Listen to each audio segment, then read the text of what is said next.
It's Sunday morning. டே எனக்கு வந்து as usual எப்போதும் போல தான் ஸ்டார்ட் ஆச்சு. மார்னிங் டீ போட்டு ரேக்கு மட்டும்தான் கொடுத்துருந்தேன். நான் வந்து சியா சீட்ஸ் போட்டு குடிச்சிருந்தேன். ஸோ இப்போ தான் வந்துட்டு சரி டீ குடிக்கலான்னு சொல்லி ஹீட் பண்ணியிருந்தேன். மதியத்துக்கு வந்து ரே தான் குக் பண்ணுறேன்னு சொல்லியிருக்காங்க. ஏன்னா அவங்களுக்கு இன்றைக்கி வீக் ஆஃபு. இது வரைக்கும் அவங்க குக் பண்ணி நான் பார்த்தது கிடையாது. தோசையே நான் தான் சொல்லி கொடுத்துருந்தேன். ஆனால் நான் பிரியாணி பண்ணுவேன் நீ நம்புன்னு சொன்னாங்க. சரி ஓகே குக் பண்ணுங்கன்னு சொல்லியிருந்தேன். கூடவே இருந்து தக்காளி வெங்காயம் சிக்கன் எல்லாம் க்ளீன் பண்ணி கொடு நான் பார்த்துக்கிறேன் அப்படின்னு சொன்னாங்க. சரி அவங்களுக்கு ஹெல்ப் பண்ணலாமேன்னு சொல்லிட்டு தான் சைட் பை சைடு அவங்களுக்கு எல்லாமே ஹெல்ப் பண்ணி கொடுத்துட்ருந்தேன். நீங்களே தான் குக் பண்ணணும், என்னை எதுக்குமே கூப்பிடக்கூடாது, ஆனால் எல்லா ஹெல்ப்புமே நான் பண்ணுறேன் அப்படின்னு சொன்னேன். அவங்களுமே ஓகே சொல்லியிருக்காங்க. இன்றைக்கி தான் நான் ஃபர்ஸ்ட் டைம் அவங்க செய்கிறத சாப்பிட போகிறேன். ஒயிட் ரைஸ்லாம் குக் பண்ணுவாங்க, ஆனால் பிரியாணி கிரேவிலாம் வச்சு நான் பார்த்ததில்லை. அவங்க பண்ணவும் மாட்டாங்க. தெரியல இன்றைக்கி பண்ணுறேன்னு சொல்லியிருக்காங்க. ஓகே ஒரு ட்ரை கொடுப்போமேன்னு சொல்லிவிட்டு நான் வந்து சைடில் வந்து புதினா கொத்தமல்லியெல்லாம் கிள்ளி போட்டுட்ருந்தேன். அவங்க வந்து ஸ்டார்ட் பண்ணியாச்சு.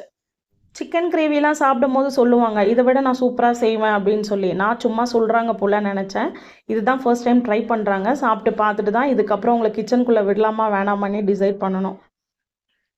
இத்தனை வெங்காயம் தான் கட் பண்ணணும், இத்தனை தக்காளி தான் கட் பண்ணணும், இவ்வளோ புதினா இவ்வளோ கொத்தமல்லின்னு எல்லா அளவுமே அவங்களே சொன்னாங்க. என்னால் சும்மாவே இருக்க முடியல. அதனால் நான் என்ன பண்ணேன், இவ்வளோ கொத்தமல்லி போதுமா இவ்வளோ புதினா போதுமான்னு சொல்லிட்டு நடுவில் அவங்கள கேட்டுகிட்டே இருந்தேன். அவங்களும் வந்து செக் பண்ணி பார்த்துட்டு இல்லை இன்னும் கொஞ்சம் போடு இன்னும் கொஞ்சம் போடுன்னு சொன்னாங்களா. சரி ஓகேன்னு சொல்லிட்டு தான் உரிச்சிட்டு இருந்தேன். இது முடிச்சதுக்கப்புறம் தக்காளி கட் பண்ணி கொடுத்ததுக்கப்புறம் தான் நான் சிக்கனை க்ளீன் பண்ண போகணும். நான் வந்து 1 கிலோ சிக்கன் எடுக்காதரே இந்த மாதிரி 1/2 கேஜி போதும்னு சொல்லியிருந்தேன். என்னை நம்ப மாட்டியான்னு கேட்டிருந்தாங்களே. எனக்கு கொஞ்சம் டவுட்டாக இருந்ததுனால 1/2 கேஜின்னு தனியாக வாங்கிட்டு வா அப்படின்னு சொல்லியிருந்தேன். 1/2 கேஜி வந்து பிரியாணிக்கும் 1/2 கேஜி வந்துட்டு நம்ம ஃப்ரை மாதிரி பண்ணிப்போம் அப்படின்னு சொல்லிட்டு. ஆனால் அவங்க என்ன சொன்னாங்கன்னா எனக்கு 1/2 கேஜி வேண்டாம், எனக்கு வந்துட்டு 3/4 கேஜி வேணும் அப்படின்னு சொன்னதுனால ஃப்ரை பண்ணுற சிக்கன்லேருந்து கொஞ்சம் எலும்பெல்லாம் இருக்கும் இல்லையா, அதெல்லாமே வந்து க்ளீன் பண்ணி நான் அவங்களுக்கு சிக்கன் ரெடி பண்ணி கொடுத்துட்டேன். வாஷ் பேஷன் க்ளீன் பண்ணுறதுக்குன்னு நான் தனியாக வந்து ஒரு ஸ்க்ரப் வச்சுருக்கேன். ஸோ அந்த ஸ்க்ரப் வச்சு ஃபுல்லாக வந்து ஸ்க்ரப் பண்ணிவிட்டேன். நான்வெஜ் எல்லாம் க்ளீன் பண்ணுறப்போ அந்த சிங்கில் வந்துட்டு 1 டீஸ்பூன் சோடா உப்பு, கொஞ்சமாக வந்துட்டு நார்மல் உப்பு, லெமன் புழிஞ்சு விட்டுட்டு சுடுதண்ணி ஊற்றுனீங்கன்னா ஸ்மெல்லு வராது. இதுக்கு முன்னாடி பாத்திரம் வாஷ் பண்ணும் போது நான் வந்துட்டு சபீனாவும் கூடவே வந்து விம் சோப் யூஸ் பண்ணிட்டு இருந்தேன். ஒன்றுமே ஆனது கிடையாது. கொஞ்ச நாள் கழித்து விம் ஜெல்லுக்கு மாறினேன். அப்போவும் ஒன்றும் ஆகலை.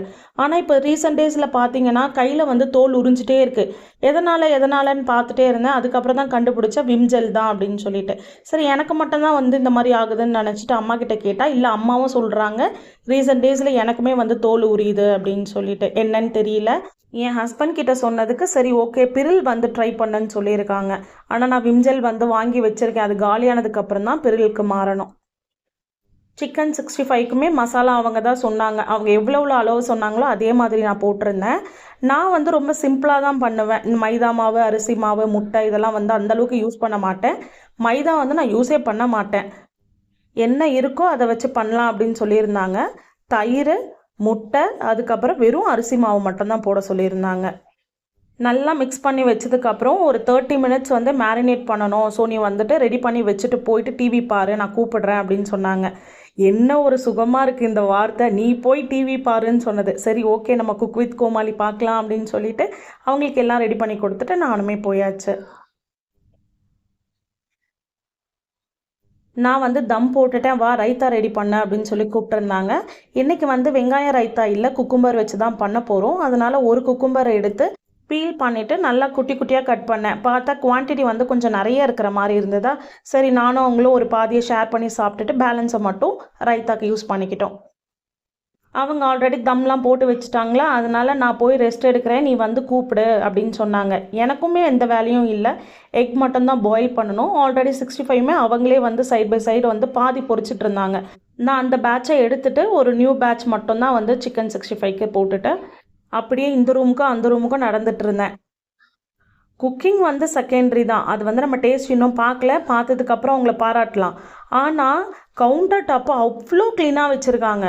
நான் எப்படி வந்து நீட்டாக மெயின்டைன் பண்ணுவேனோ அதை விட வந்து ட்ரிப்பிள் மடங்கு அவங்க அவ்வளோ சூப்பராக நீட்டாக வச்சுருந்தாங்க. நான் எப்போவுமே குக் பண்ணதுக்கப்புறம் தான் கொஞ்சம் அந்த எண்ணெய்லாம் தெரிச்சிருக்கோம் அதெல்லாம் க்ளீன் பண்ணுவேன். ஆனால் அவங்க சமைக்கும் போதே எங்கெங்கெல்லாம் அப்பப்போ எண்ணெய் தெரிக்குதோ அப்பப்போல்லாம் க்ளீன் பண்ணி அவ்வளோ நீட்டாக வச்சுருக்காங்க. நான் உங்களுக்கு காமிக்கிறேன் பாருங்கள். வந்து எக்குமே வந்து இப்போ உரிச்சிட்ருக்காங்க. பூ சீக்கிரம் வா, நான் வந்துட்டு பிரியாணி தம்மு உடைக்க போகிறேன் அப்படின்னாங்களா. நானும் ரொம்ப ஆர்வமாக வந்துட்டு நின்று பார்க்குறேன். சூப்பராக மலர்ந்துலாம் வந்திருக்கு. சரி எப்படி உடைக்கிறாங்கன்னு பார்த்தா அவங்க பாதியிலே வந்துட்டு உடைச்சாங்க பார்த்துக்கோங்க. சாதம்லாம் வந்து உடையுது. ஐயோ பூ எனக்கு தெரியல, நீ ஹெல்ப் பண்ணுனாங்க. ஸோ இதுக்கு மட்டும் நான் வந்து தம்மை உடைச்சி கொடுத்துருந்தேன். எப்போவுமே 2 பேரும் ஒன்றா தான் சாப்பிடுவோம். அதுவும் வந்து நீ போடு நீ போடுன்னு தான் சொல்லுவாங்க எப்போவுமே. கேட்டால் நீ போட்டால் நிறைய சாப்பிட்ணுன்னு தோணுது அப்படின்னு சொல்லுவாங்க. ஆனால் இன்றைக்கி என்ன சொன்னாங்கன்னா, நீ ஃபஸ்ட்டு போட்டுட்டு போ, பின்னாடி நான் போட்டுட்டு வரேன் அப்படின்னு சொன்னதுனால ஃபஸ்ட்டு எனக்கான பிளேட்டிங் தான் நான் ரெடி பண்ணிகிட்டு இருந்தேன். சாதம் நல்லா உதிரி உதிரியாக வந்திருந்தது. அப்படியே வாசனை செம்மையாக இருந்தது. சாப்பிட்டு பார்த்துட்டு நான் சொல்கிறேன். சிக்கன் 65ல் கருவேப்பிலலாம் பொரிச்சு போட்டிருந்தாங்களா, செம்ம வாசனையாக இருந்தது. 65 அப்படியே பஞ்சு போல் இருந்தது எடுக்கும் போதே. ஸோ எனக்கான பிளேட்டிங் வந்து அவ்வளோ கலர்ஃபுல்லாக இருந்தது. உங்களுக்கு பிடிச்சிருந்ததுன்னா கமெண்ட் பண்ணுங்கள். ரே கொஞ்சம் ஹாப்பியாக இருப்பாங்க. சீரியஸாக சொல்கிறேன், டேஸ்ட்டு அல்டிமேட்டாக இருந்தது. நாங்கள் சாப்பிட்டு முடிச்சுட்டு ஒரு சர்பத் குடிக்கலாம் அப்படின்னு சொல்லி தான் நான் வந்திருந்தேன். ரே வந்து அவங்க கூலிங்காக சாப்பிட மாட்டாங்க, இருந்தாலும் வேண்டான்னு சொல்லிட்டாங்க. எனக்கு மட்டும் சர்பத் போட்டுக்கலாம் அப்படின்னு சொல்லிட்டு தான் வந்திருந்தேன். கண்டிப்பாக இந்த பிரியாணியை நான் அம்மா வீட்டுக்கு இன்றைக்கி நைட்டு கொண்டு போய் கொடுத்துட்டு வருவேன். செம்மையாக செஞ்சுருக்காங்க. என்னால் நம்பவே முடியல. ஷாக்கிங்காக இருக்குது. அவங்க கவுண்டர் டாப்பை க்ளீனாக வச்சுருந்ததே எனக்கு ஒரு ஷாக்கிங்க. அதில் பிரியாணியும் உள்ள டேஸ்ட்டாக வந்துருச்சு. எல்லாமே பீஸ் எல்லாமே அவ்வளோ நைஸாக உள்ளே போச்சு. செம்மையாக இருந்தது. நல்லா என்ஜாய் பண்ணி சாப்பிட்டேன் இன்றைக்கி. ஹெவியாக சாப்பிட்டுட்டேன். சரி ஹாட் வாட்டர் போடலான்னு தான் வந்தேன். வேண்டாம், ரே பண்ணது வந்து ரொம்ப குளுன்னு இருக்கிறதுனால குளுன்னு ஒரு சர்பத்தை குடிப்போம் அப்படின்னு சொல்லி தான் சர்பத் போட்டு குடிச்சிட்டு பாராட்ட ஸ்டார்ட் பண்ணிட்டேன். நான் நார்மலாக வெளியில் எங்கன்னா சாப்பிட்டாலே வந்துட்டு யார் செஞ்சான்னு கேட்டு அவங்களுக்கு ஒரு தேங்க்ஸ் சொல்லிட்டு தான் வருவேன். அதே மாதிரி நம்ம வீட்லேயே ஒரு செஃப் இருக்கும்போது எப்படி தேங்க்ஸ் ரேன்னு சொல்லிட்டு இருந்தேன். சின்னதாக ஒரு மீஷோ ஹாலும் பார்த்துடலாம். நான் கொஞ்சம் ப்ராடக்ட்ஸ் வந்து ஆர்டர் போட்டிருந்தேன். அதில் ஃபர்ஸ்ட் ஒன் வந்துட்டு டோர்பெல் தான், ஒயர்லெஸ் டோர்பெல். நல்லா இருந்தது, எனக்கு ரொம்ப பிடிச்சிருந்தது. அதில் வந்து என்னென்னா அவங்களே ஒரு குட்டி பேட்ரி கொடுத்துருந்தாங்க. அது வந்து அந்த ஸ்விட்சுக்கு மட்டும் கொடுத்துருந்தாங்க. நம்ம வந்து அந்த பெரிய பாக்ஸ் மாதிரி இருக்கு இல்லையா, ஸ்பீக்கர் மாதிரி. ஸோ அதுக்கு வந்து நம்ம ஒரு பேட்ரி மட்டும் வாங்கி போடணும். சைட்லேயே வந்து ஒரு குட்டி பட்டன் கொடுத்துருக்காங்க. சவுண்டு வந்து நம்ம செலக்ட் பண்ணுறதுக்கு நிறைய சவுண்ட் இருக்குது. நமக்கு ஏற்ற மாதிரி செட் பண்ண வேண்டியது தான். சீரியஸாக சொல்கிறேன், ப்ரைஸுக்கு ஒர்த்தான ப்ராடக்ட் இது. ஸ்விட்ச் பாக்ஸ்க்கு பின்னாடியே வந்துட்டு நமக்கு வந்து டபுள் சைட் டேப் மாதிரி கொடுத்துருக்காங்க. ஜஸ்ட் நம்ம அது வந்து பிரிச்சுட்டு ஒட்டிக்க வேண்டியது தான் வாலில். அண்ட் தென் அந்த ஸ்பீக்கர் பாக்ஸில் வந்துட்டு ஆனியில் மாட்டுற மாதிரியும் வந்து ஒரு ஹோல் இருக்குது. செகண்ட் ப்ராடக்ட் வந்துட்டு மேஜிக் ஸ்பான்ஸ் தான் வாங்கியிருந்தேன். ஏன்னா நம்மளோட வால் வந்து ஒயிட் கலராக டீ வந்து மேலே பட்டுருச்சு. டீ வந்து போகுமான்னு எனக்கு தெரியல. இருந்தாலும் நான் நிறைய ரிவ்யூஸ் பார்க்கும் போது எல்லாருமே பாசிட்டிவ் ரிவ்யூஸ் கொடுத்துருந்தாங்க. சரி ட்ரை பண்ணி பார்ப்போமேன்னு சொல்லி வாங்கியிருந்தேன். நெக்ஸ்ட்டு ப்ராடக்ட் வந்துட்டு ரொம்ப யூஸ்ஃபுல்லான ப்ராடக்ட் தான். வெசல் வாஷிங்காக இந்த பாக்ஸ் நான் வாங்கியிருந்தேன். ப்ராடக்ட் வந்து ரொம்ப திக்காகவே இருந்தது, பிளாஸ்டிக் தான். கூடவே வந்து ஒரு ஸ்பாஞ்ச் கொடுத்துருக்காங்க. இதுக்கு முன்னாடி வந்து வெறும் நம்ம லிக்விட் யூஸ் பண்ணுற மாதிரி தான் பாக்ஸ் இருந்தது. இப்போ நம்ம ஹேண்ட் வாஷுமே சேர்த்து யூஸ் பண்ணுற மாதிரி டிசைன் பண்ணியிருக்காங்க.